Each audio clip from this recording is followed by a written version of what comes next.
마태복음 16장은요. 마태복음의 봉우리, 마태복음의 정상이다. 그렇게 이야기할 수 있습니다. 마태복음의 처음 시작은 예수님의 탄생으로부터 시작하지요. 그리고 예수님의 공생애에 대한 이야기를 하면서 점점 분위기가 상승되어져 갑니다. 예수님의 치유 사건들, 예수님의 기적에 대한 이야기들이 기록되어져 있고요.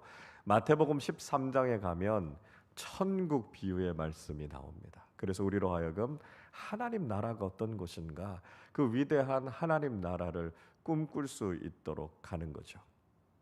그리고 마태복음 16장에서 드디어 예수 그리스도가 어떤 분이신가라고 하는 귀한 신앙의 고백이 나오지요.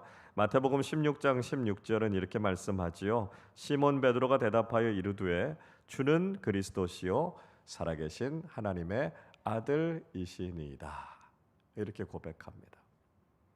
예수님께서 제자들에게 물으세요. 너희는 나를 누구라 하느냐? 이 질문에 대해서 베드로가 아주 멋진 대답을 하지 않습니까? 주는 그리스도이시고요. 살아계신 하나님의 아들이십니다. 이렇게 고백했습니다. 자, 베드로의 이 고백이 얼마나 놀라운 고백인가라고 하는 것을 알기 위해서는 우리가 당시의 배경을 좀 잘 살펴볼 필요가 있습니다. 베드로가 이 신앙 고백을 했던 곳은 이스라엘의 가장 북쪽 도시였던 빌립보 가이사랴라고 하는 도시였습니다. 이 도시의 이름에는 가이사, 황제의 이름이 붙어 있었습니다. 그러니까 로마 황제가 다스리던 도시다, 그런 뜻을 가지고 있는 것이죠. 이 황제의 도시 한가운데는 황제를 신으로 숭상하는 신전이 있었습니다. 그러니까 황제는 신이고요. 많은 사람들은 그 황제의 우상 앞에서 절하면서 황제를 신으로 섬기던 도시가 바로 이 도시였습니다. 빌립보라고 하는 이름이 붙어 있죠. 이 이름은 당시에 그 지역을 다스렸던 분봉왕 헤롯 빌립의 이름을 따서 붙인 도시였다는 것입니다. 그러니까 이 가이사랴 빌립보라고 하는 것은 당시에 세속의 권력이 지배하고 있었던 도시였다라고 하는 걸 알 수 있죠. 이 도시의 한복판에서 베드로가 예수님을 향해서 주는 그리스도이시고 살아계신 하나님의 아들이시다, 그렇게 고백했습니다. 근데 여러분, 이런 호칭은 예수님께 처음 붙여진 호칭이 아니었습니다. 원래 이 신의 아들, 그리스도 통치자라고 하는 이름은 로마의 초대 황제였던 옥타비아누스에게 붙여졌던 호칭이었습니다. 그러니까 지금 베드로는요, 세속의 권력이 지배하고 있었던 황제의 도시 한복판에서 로마 황제에게 붙여졌던 그 칭호를 예수님께 붙이고 있는 겁니다. 세상의 모든 권력을 다 움켜쥐고 있었던 로마의 황제가 우리의 통치자가 아니라 인간적으로 보기에는 보잘것없어 보이고 초라해 보이는 그 나사렛의 목수 출신의 예수님이 바로 우리를 다스리시는 진정한 왕이시다라고 하는 고백이죠. 여러분, 그러니까 이 베드로의 고백이 얼마나 놀라운 고백인가라고 하는 걸 우리가 알 수 있는 것이죠. 그 이야기를 들으시고 예수님께서 그리스도인의 공동체인 교회를 세우시겠다, 그렇게 말씀하지요. 이어지는 18절에서 이렇게 말씀하십니다. 또 내가 네게 이르노니 너는 베드로라. 내가 이 반석 위에 내 교회를 세우리니 음부의 권세가 이기지 못하리라. 이렇게 말씀하고 계십니다. 예수님께서 이 반석 위에 내 교회를 세우겠다, 그렇게 말씀하셨습니다. 자, 이 반석이 무엇이냐에 따라서 카톨릭과 개신교가 나뉘어지게 됩니다. 카톨릭에서는요, 이 반석이 베드로라고 하는 개인이라고 생각해요. 그래서 베드로가 초대 교황으로 추대가 됐고요. 그 이후에도 이 교황의 권위 위에 교회가 세워져 있다, 이렇게 믿는 것이 카톨릭이죠. 그러나 우리 개신교는 다릅니다. 여러분, 어떻게 영광스러운 주님의 교회가 한 개인 위에 세워질 수 있습니까? 그럴 수는 없다는 것이죠. 그래서 우리가 믿고 있는 이 반석이라고 하는 것은 바로 베드로의 신앙 고백을 이야기하는 것입니다. 그러니까요, 예수 그리스도를 향한 올바른 신앙 고백 위에 세워져 있는 교회, 그 교회가 바로 주님의 교회다라고 하는 것이죠. 그리고 그 교회는 음부의 권세가 이기지 못할 것이다, 그렇게 약속하셨습니다. 이 음부라고 하는 헬라어 단어 하데스라고 하는 말은 지옥이라는 뜻이에요. 그러니까 지옥과 죽음의 권세가 교회의 권세, 이 생명의 능력을 이기지 못할 것이다 말씀하고 계시는 것입니다. 그러니까요, 교회는 세상의 그 어떤 권력도, 로마 황제로 대변되는 세상의 권력과도 맞서 싸워 이기지만 사탄의 권세, 악한 영들의 권세와도 싸워서 이기는 능력이 바로 교회에 있다, 이렇게 말씀해 주셨습니다. 이 말씀이 제자들에게 얼마나 큰 힘이 됐겠습니까? 세상의 그 어떤 것도 그리스도인들과 교회를 이기지 못할 것이다라고 하는 주님의 이 축복의 말씀, 약속의 말씀이 제자들의 가슴을 얼마나 뛰게 만들었겠습니까? 그것만이 아니라 예수님께서 또 하나 베드로에게 약속의 말씀을 주고 계시죠. 19절은 이렇게 말씀합니다. 내가 천국 열쇠를 내게 주리니 내가 땅에서 무엇이든지 매면 하늘에서도 매일 것이요 내가 땅에서 무엇이든지 풀면 하늘에서도 풀리리라. 베드로에게요, 천국 열쇠를 준대요. 천국 열쇠라는 것, 천국 문을 열고 닫는 권세 아닙니까? 이 얼마나 놀라운 권세입니까? 이게 베드로 개인에게만 주신 것입니까? 아니죠. 우리 그리스도인들 모두에게 이 놀라운 권세를 주신 것 아닙니까? 그리스도인들은요, 하나님의 일, 하늘의 일을 이 땅에 가져올 수 있는 권세가 있고요, 이 땅을 살아가는 사람들을 하나님 나라에 들어가게 할 수 있는 구원의 사명, 복음 전하는 사명을 우리에게 맡겨주신 거 아닙니까? 그러니까 폭넓게 보면 이 천국 열쇠가 바로 그리스도인들에게 주어져 있는 얼마나 귀중한 특권인가라고 하는 것이죠. 그리고 20절에서 예수님께서 내가 그리스도인 거 아무에게도 이야기하지 말라고요, 이 비밀을 절대로 알리지 말라고 이야기합니다. 여러분, 다른 사람들이 알지 못하는 엄청난 비밀을 여러분만 알고 있다고 한번 생각해 보십시오. 얼마나 들뜨는 일입니까? 제자들이 그걸 알고 있었어요. 그래서 이제 남아있는 것은 예수님과 제자들이 온 세상을 통치하고 로마 제국 전체를 다스릴 그 야망이 제자들의 마음속에 가득하지 않았겠습니까? 그런데 그때 예수님께서 아주 이상한 말씀을 하셨습니다. 21절에서 이렇게 말씀하죠. 이때로부터 예수 그리스도께서 자기가 예루살렘에 올라가 장로들과 대제사장들과 서기관들에게 많은 고난을 받고 죽임을 당하고 제3일에 살아나야 할 것을 제자들에게 비로소 나타내시니, 이렇게 말씀합니다. 주님께서 무슨 말씀하셨냐면 이제 나 예루살렘에 올라가서 죽을 거야, 이 말씀을 하신 겁니다. 자, 지금까지의 맥락을 생각해 보면 앞으로 어떤 일들이 일어나야 되겠습니까? 일단은 예수님께서 예루살렘에 들어가셔서 이스라엘의 왕이 되셔야 했습니다. 그리고 로마 제국의 황제와 전쟁을 선포하는 것이죠. 그래서 그 황제와 싸워서 로마의 군대를 무너뜨리고 전 세계를 통치하는, 세계를 제패하는 황제가 되셔야 되지 않겠습니까? 근데 뜬금없이 지금 예수님께서 이제 예루살렘에 올라가면 고난을 받고 죽으실 것이다, 이렇게 말씀하셨습니다. 물론 3일 만에 부활하실 것이다 라고 하는 것을 예고하셨지만 이미 제자들에게 그 소리는 들리지 않았습니다. 아니, 이스라엘에 올라가셔서 왕이 되셔야 될 예수님이 왜 죽으신다는 거지? 도대체 예수님께서 무슨 말씀을 하시는지 제자들은 받아들일 수도 이해할 수도 없었습니다. 여러분, 사순절을 보내고 있는 우리는 제자들처럼 예수님의 말씀이 무엇인지를 이해하지 못하는 것이 아니라 주님께서 왜 이 땅에 오셨는지, 그리고 무슨 일을 하시기 위해서 이 땅에서 사셨는지에 대해서 바르게 알아야 된다라고 하는 것이죠. 예수님께서 세상에서 성공하고 세상에서 높아지고 세상에 더 많은 가치를 갖기 위해서 이 땅에 오신 것이 아니라 우리에게 하나님 나라의 가치, 부활과 영원한 생명을 주시기 위해서 이 땅에 오셨다라고 하는 것을 알아야 된다라고 하는 것이죠. 그래서 우리가 예수를 믿고 이 세상 속에서 각종 좋은 것, 부귀 영화를 다 가졌다 할지라도 예수 믿어서 구원받지 못하고 예수 믿어서 하나님 나라를 소유하지 못한다고 하면 우리의 믿음은 헛된 것이다 라고 하는 것입니다. 정말 우리의 믿음의 중심이 무엇인지, 예수님께서 이 땅에 오셔서 우리에게 정말 주시려고 하시는 것이 무엇인지를 제대로 깨달아 아는 사람들이 되어야만 우리는 예수 그리스도의 참된 제자가 될 수 있다는 것이죠.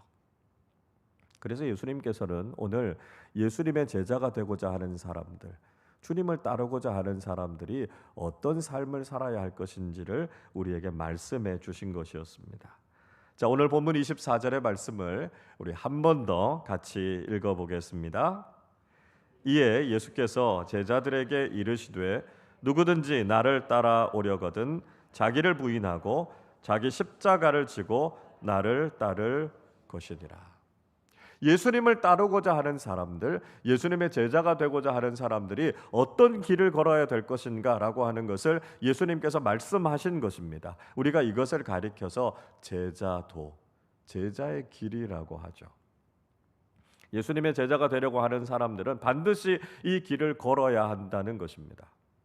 우리 교회는 복음이 삶이 되는 제자 공동체라고 하는 비전을 가지고 있습니다. 우리가 예수님을 꼭 닮은 예수님의 제자가 되기를 소원하는 것이죠. 근데 예수님의 제자가 되기를 원하는데 예수님의 제자가 되는 길을 걷지 않고서야 우리가 어떻게 예수님의 제자가 될 수 있겠습니까? 그래서 예수님께서 말씀하시는 이 제자의 길을 우리가 순종하면서 걸을 때만 예수님의 제자가 될 수 있다는 것이죠. 자, 오늘 예수님께서 제자의 길을 두 가지로 말씀하고 계십니다. 하나는 제자의 길은 자기 부정의 길이라는 것입니다. 예수님께서 무슨 말씀하십니까? 주님을 따라오려면 자기를 부인해야 된다라고 말씀하고 있습니다. 그러니까 철저한 자기 부정이 있어야만 우리가 주님을 따르는 제자가 될 수 있다는 것이죠. 여러분, 우리가 제자가 된다는 것은요, 내가 인정받고 내가 높아지고 내가 영광을 얻는 것이 아닙니다. 예수님의 제자가 된다는 것은 나 자신을 철저하게 부정하고 주님을 뒤따라가는 삶을 살아가는 것이죠. 나를 포기하고 나를 내려놓고 내 자신의 죄악된 모습이 드러나는 것이 아니라 그것을 죽이고 우리가 예수님의 성품을 닮아가는 것을 이야기합니다. 그래서 우리는 우리 자신의 존재가 어떠한가라고 하는 것을 알아야 하고요. 우리 자신을 드러내는 것이 아니라 철저히 우리 자신을 부정하는 삶을 살아야 된다는 것이죠. 여러분, 소크라테스가 한 유명한 말을 여러분 기억하시죠? 너 자신을 알라라고 하는 이야기 아닙니까? 원래 이 말은 소크라테스가 남긴 말이 아니고요. 델포이에 있는 아폴론 신전에 새겨져 있는 말이라고 합니다. 많은 사람들이 인생에 대한 고민을 가지고 이 아폴론을 찾아왔는데요. 이 아폴론이 사람들에게 했던 조언의 이야기가 바로 이 이야기라고 그래요. 자, 중요한 것은 그게 뭐 누가 이야기했건 간에 세상의 지혜자들도 자신이 누구인지를 알아야 되는 것이 참된 지혜라고 이야기한다면 그리스도인인 우리도 역시 내가 누구인가라고 하는 것을 바르게 알아야 하지 않겠습니까? 성경은 우리 자신을 가리켜서 죄인이라고 이야기합니다. 그래서 죄인인 우리 자신을 철저하게 부인하고 우리가 죄사함의 은혜를 경험해야만 예수님의 제자가 될 수 있고 천국 백성이 될 수 있다고 말씀하는 것이죠. 그래서 내가 인정받고 자기 자신을 긍정하는 삶은 죄인으로서 살아가는 것을 이야기하는 것이고요. 자기 자신을 부인할 때만 우리는 이 죄의 문제를 해결하고 예수님의 제자로 살아갈 수 있다는 것입니다. 그런데 문제는 적지 않은 그리스도인들조차도 자기 성공, 자기 만족, 자기 도취의 삶을 살아갈 때가 많다는 것이죠. 그리스 실화에 보면 나르키소스라고 하는 청년이 나옵니다. 이 청년이 외모가 굉장히 아름답고 멋진 청년이었어요. 그래서 에코라고 하는 요정이 이 나르키소스를 사랑하게 됩니다. 그런데 이 나르키소스가 얼마나 교만하고 마음이 높았는지 이 에코의 사랑을 받아들이지 않아요. 그래서 에코가 사랑의 상처를 받고 시름시름 앓기 시작합니다. 살이 점점 빠져서 살이 다 사라져 버리고요. 여위어져 가고 뼈도 돌처럼 딱딱하게 굳어집니다. 결국은 에코가 목소리만 남게 돼요. 그래서 우리가 에코라고 하는 말, 메아리라고 하지 않습니까? 그렇게 에코가 죽어갑니다. 그리고 또 다른 처녀가 이 나르키소스의 외모에 반해서 사랑하게 되는데요. 나르키소스는 역시 이 처녀의 사랑도 받아주지 않습니다. 그러니까 이 처녀가 기도해요. 언젠가는 나르키소스가 참된 사랑을 좀 알 때가 있게 해주십시오. 이렇게 기도합니다. 이 복수의 의미가 담긴 간구가 그대로 받아들여지게 되죠. 어느 날 나르키소스가 더위와 갈증을 느끼다가 샘물을 마시기 위해서 샘물에 갔다가 그 샘물에 비친 자기 자신의 모습을 보고 사랑하게 됩니다. 나르키소스는 그게 물의 요정이라고 생각한 거예요.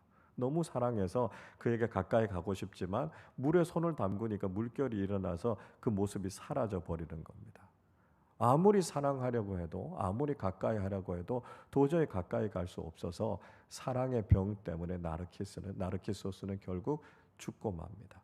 시신도 발견하지 못해요. 아마 그 샘에 빠져서 죽었을 것이다. 이렇게 알려지죠. 그 청년이 죽은 자리에 꽃이 하나 자라게 되고요. 그 꽃을 이름하여 나르키소스, 수선화라고 부릅니다. 여러분, 이 이야기가 우리에게 들려주는 교훈이 무엇이겠습니까? 자기를 사랑하고 자기를 높이고 자기를 인정받고자 하는 삶은 자기를 불행하게 한다는 것입니다. 죄인인 우리 자신을 고백하고 우리 자신을 내려놓고 오직 주님만을 믿고 따라가는 삶이 자기를 살리는 삶이고요. 진정한 행복의 삶이다라고 하는 것을 보여주고 있는 것이죠. 자, 다른 하나 제자의 길은 자기 희생의 길이라는 것이죠. 예수님께서는 자기 십자가를 지고 주님을 따르라 말씀하셨습니다. 십자가는 철저한 희생을 우리에게 보여주고 있지 않습니까? 예수님께서 십자가 위에서 죽으셨다라고 하는 것은 우리를 위해서 아낌없이 희생하셨던 주님의 사랑을 우리에게 보여주고 있습니다.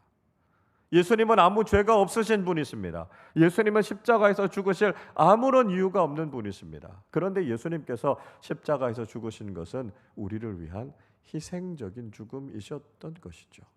그것처럼 우리도 주님을 따라가고자 한다면 기꺼이 희생적인 삶을 실천하는 사람들이 되어야 한다는 것입니다. 여러분, 우리가 예수를 믿어서 더 많은 것을 얻고 가지고 누리려고 한다면 그것은 올바른 신앙의 길이 아닙니다. 우리는 복음을 위해서 기꺼이 손해보고 때로는 고통을 당하고 때로는 그것 때문에 희생하는 삶을 살아야만 예수 그리스도의 제자로 살아갈 수 있다는 것이죠. 예수님께서 우리에게 세상 무엇과도 비교할 수 없는 하나님 나라의 영원한 생명을 주셨다는 것을 깨닫고 이제는 우리가 이 세상을 살아갈 때 세상의 가치를 희생하고 내려놓을 줄 아는 신앙인의 결단이 있어야 한다는 것입니다. 희생이 없이는 주님을 따라갈 수 없고요. 희생적인 삶을 실천하지 않고는 우리는 예수 그리스도의 제자가 될 수 없다는 것이죠.